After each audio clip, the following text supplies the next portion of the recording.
The override modifier is used to provide a new implementation for a method, property, indexer, or event that is defined as virtual, abstract, or override in a base class.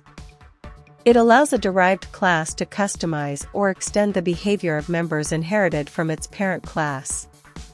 When a member is marked with override, it replaces the inherited member's implementation while keeping the same method signature. This enables polymorphism, allowing code to call methods on base class references and still execute the derived class's version.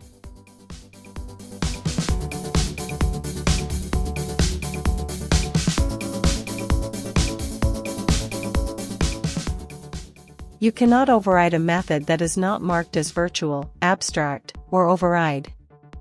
Additionally, static methods cannot be overridden. An overriding member must have the same access modifier, type, and name as the inherited one.